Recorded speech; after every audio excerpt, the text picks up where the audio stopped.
Thierry, rebonjour. Bonjour. Nous parlons un peu de fer. L'hyperferritinémie est souvent constatée dans le syndrome métabolique. Oui. On parle souvent d'hépatosidérose dysmétabolique. On est parfois un peu embêté pour savoir ce qu'il faut faire. Tu as vu un travail concernant le fer et la NASH. Voilà, donc aujourd'hui, il y avait un travail autrichien, une étude prospective sur 460 patients qui ont fait l'objet d'un suivi.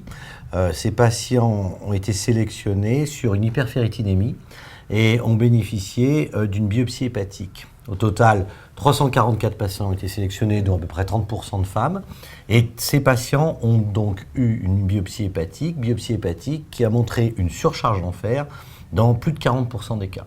Et là, ce qui est intéressant, c'est qu'on a sélectionné chez ces patients une surcharge en fer soit mésenchymateuse, qui est la définition propre de l'hépatosidérose dysmétabolique, puisque la surcharge parenchymateuse est l'hémochromatose génétique.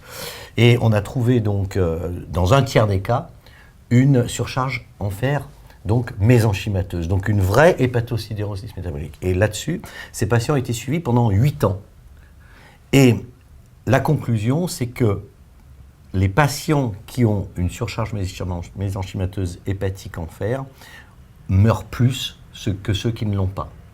Et c'est tout à fait significatif puisque c'est 3 fois plus. Et ils meurent de quoi? Ils meurent de cancer du foie, ils meurent de maladies cardiovasculaires, ils meurent d'autres cancers, donc 3 fois plus avec un petit p tout à fait significatif. Très bien. Donc finalement en pratique, qu'est-ce qu'on fait? En pratique, on a vu récemment que les saignées n'apportaient pas de bénéfices. En fait, on peut-être relativiser cette constatation en proposant, face à une hyperferritinémie, une IRM avec quantification, donc c'est simple. Et on considère que si la concentration en fer est importante, c'est-à-dire habituellement plus de 3 fois le taux supérieur de la normale, on peut proposer des saignées, même si ceci reste empirique. C'est au-delà de 100 micromoles par gramme. Exactement. Évalué en IRM. Voilà. Très bien, merci. Merci.